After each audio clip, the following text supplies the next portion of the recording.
Hey, my name's Sean, and this is the bass I built for the Great Guitar Build-Off.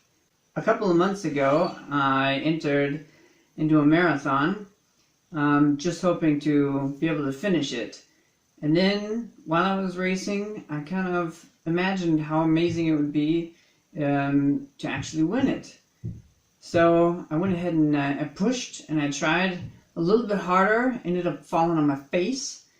I just had to be content with just finishing the race. So thank God nothing more bad happened because I didn't have any more puffer room. This is Friday, the day before the build off is over, and I'm finally done with it. And luckily, nothing bad happened. So all the electronics worked out fine.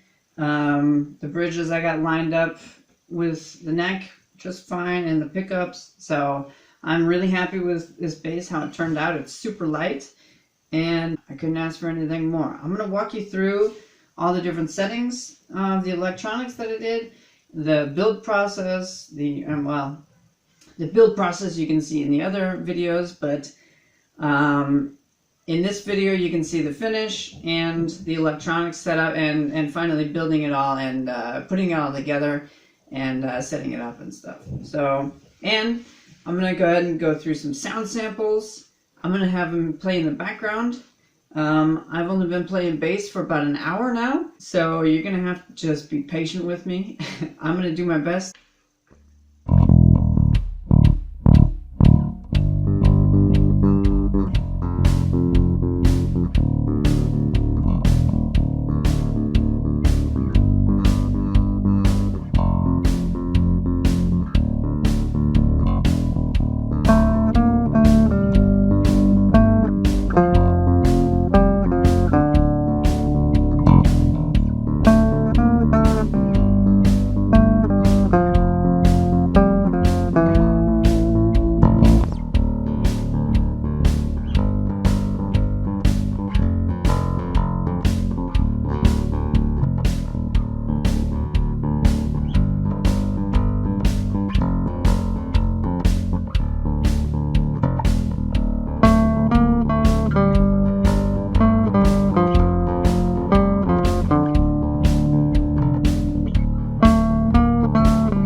Alright, for lack of being able to find anything better, without waiting forever for it to come, and since I don't really have time, I'm going to use this shoe cream.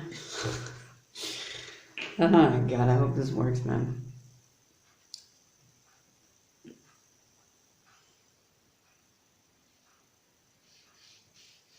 Since it's got an applicator built in, I may as well use it.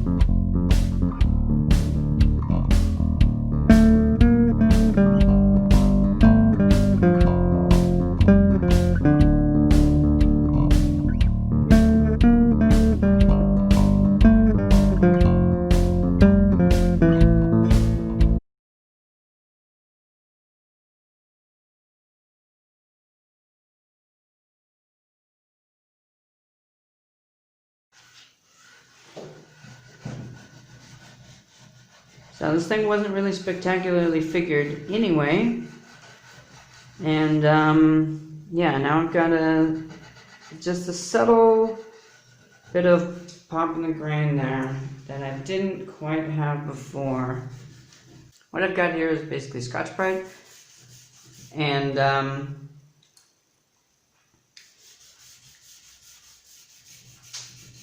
it's rated at about 1,000 grit, so it's just scuffing up the surface a little bit because I put that clear lacquer on it.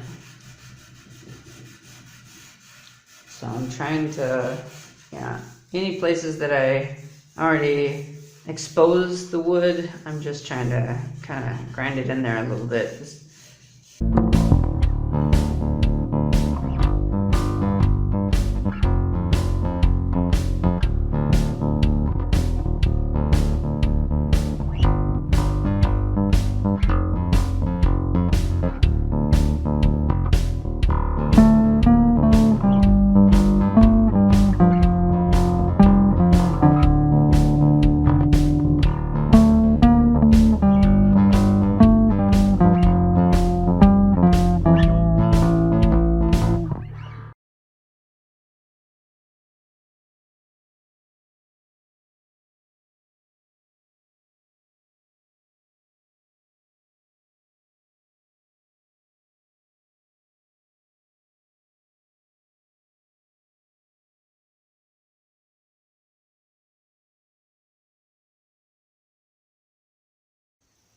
For a little history on the base that I'm building, I got a smoking deal on this Honer Professional headless base.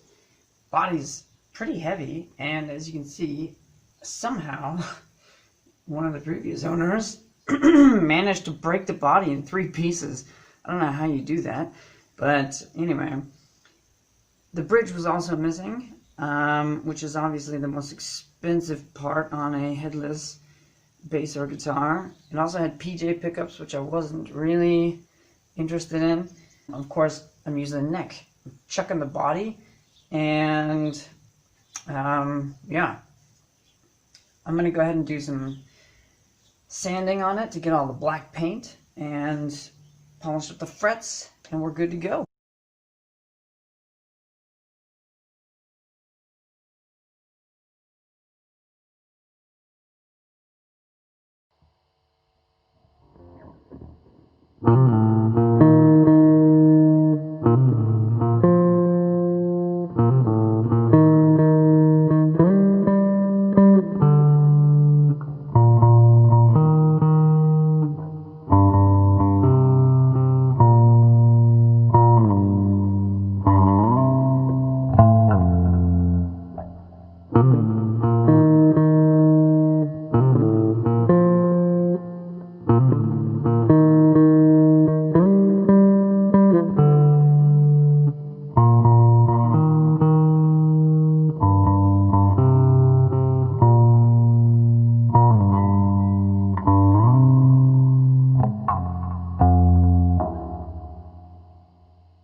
Alright, let's oil it up.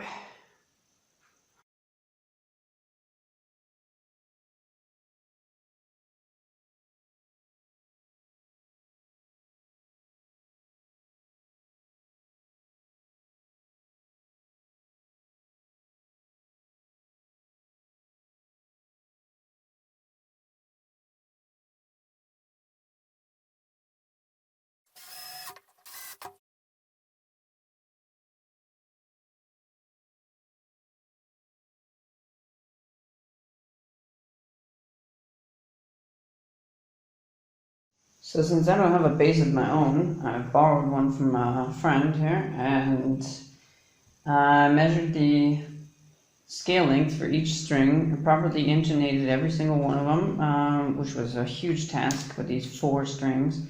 And I realized that the actual scale length of each string is, instead of being 864 millimeters, it's 866, 868, 870, 875.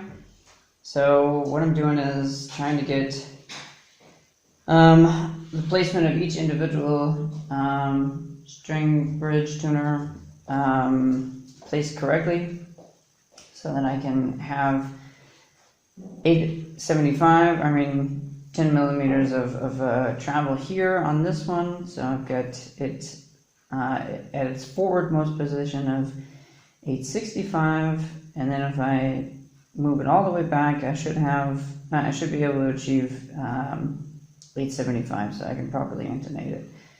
And I'm going to do that for all 4 string bridges. But I'm not going to film everything because that's totally boring. So. This is the moment of no return.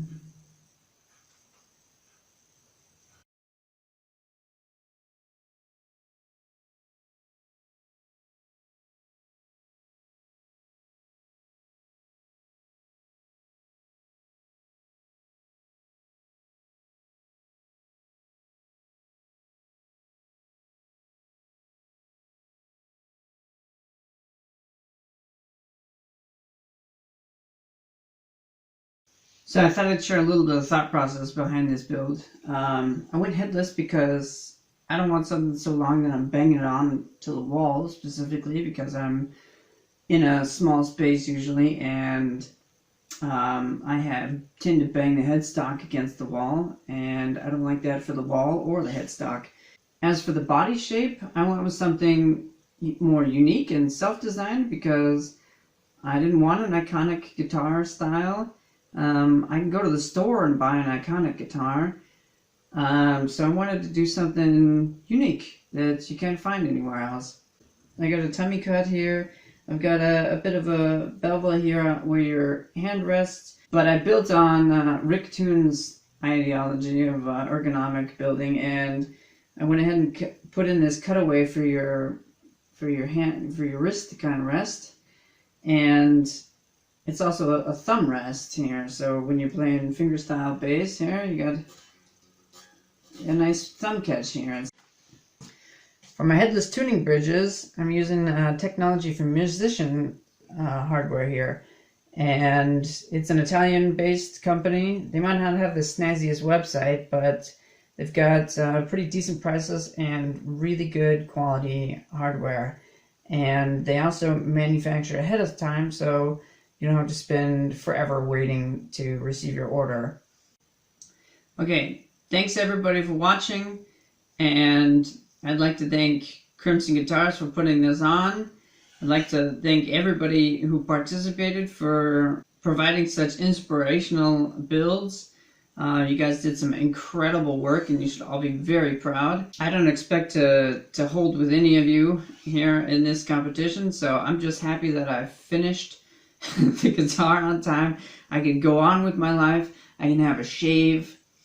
I can spend more time with my family, and I want to thank my wife wholeheartedly for supporting me through this and being patient with me, and my kids for all their love and curiosity in what I'm doing. So this was a really great experience, and I learned a lot, and I hope you guys did too. I've got some really cool stuff planned for the future, so if you guys want to see some more really unique builds, not your typical Telecaster or your Les Paul, so yeah, if you guys are interested in seeing some of that, then please stay tuned. See you then.